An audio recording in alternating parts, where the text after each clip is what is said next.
हमारी कई रेगुलेटरी समस्याएं एफएसएलआरसी किससे हल हो सकती हैं? इंश्योरेंस पॉलिसी से शिकायत हो या फिर म्यूचुअल फंड से, आपको अलग अलग एजेंसियों के चक्कर नहीं लगाने होंगे, बशर्ते सरकार एफएसएलआरसी यानी financial sector legislative reform commission की सिफारिशें मान ले। तो क्या है कमीशन की सिफारिशें? इससे कैसे बदलेगी पूरी फाइनेंशियल सेक्टर की तस्वीर? कैसे दूर होगी आम लोगों की दिक्कतें? इसी पर पेश है हमारी ये खास सीरीज।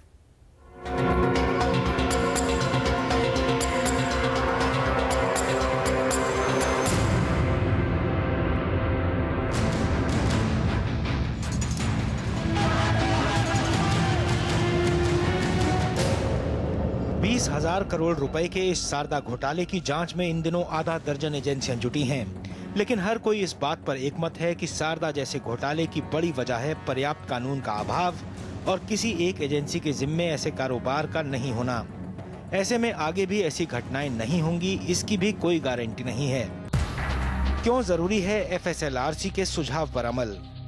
मौजूदा रेगुलेटरी सिस्टम को देखें तो जो शारदा की किस्म की पॉन्जी स्कीम्स हैं वो साफ साफ किसी भी रेगुलेटरी बॉडी के अंडर नहीं आती हैं।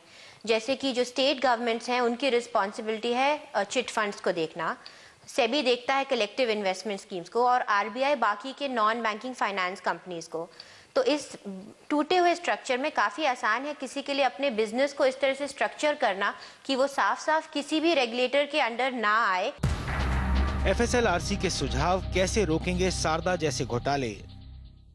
एफएसएलआरसी ने जो ड्राफ्ट इंडियन फाइनेंशियल कोड बनाया है उसमें फाइनेंशियल प्रोडक्ट और फाइनेंशियल सर्विस की डेफिनेशन इस तरह से दी गई है कि आज के डेट में हम जितने भी प्रोडक्ट्स और एक्टिविटीज़ को समझ सकते हैं और जानते हैं वो सभी इस एक डेफिनेशन के अंदर कवर्ड हैं। ये भी तो इसमें चाहे कि आप डिपॉजिट ले रहे हो किसी से या कोई इन्वेस्टमेंट स्कीम चला रहे हो, ये सभी कुछ एक फाइनेंशियल सर्विस के अंडर आएगा और इसको रेगुलेट किया जाएगा पूरी तरह से। ये भी हो सकता है कि आने वाले दिनों में कुछ ऐसी एक्टिविटीज़ आएँ जिनके बारे में हम आज सोच नहीं सकते, क्योंकि फाइनेंस एक बहुत ही इनोवेटिव फील्ड है। तो उसको एड्रेस करने के लिए एफएसएलआरसी ने ये कहा है कि सेंट्रल गवर्नमेंट के हाथ में पावर होनी चाहिए कि वो रूल्स बना के किसी भी नई एक्टिविटी को प्रोडक्ट और सर्विस के डेफिनेशन के अंदर ऐड कर सके।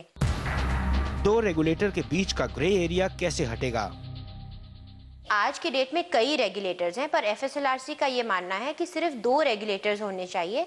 एक तो आरबीआई जो अभी की तरह बैंक्स और पेमेंट सिस्टम्स को रेगुलेट करेगा, और दूसरा एक यूनिफाइड फाइनेंशियल अथॉरिटी जो बाकी के पूरे फाइनेंशियल सेक्टर में जितने भी एक्टिविटीज़ हैं उन्हें रेगुलेट करेगा। तो चाहे वो किसी तरह के इन्वेस्टमेंट स्कीम्स हो, पॉन्जी स्कीम्स हो, चिट फंड्स हो, वो सब एक रेगुलेटर्स के अंडर आएंगे और वो रेगुलेटर पूरी तरह से रिस्पॉन्सिबल रहेगा उन्हें देखने में।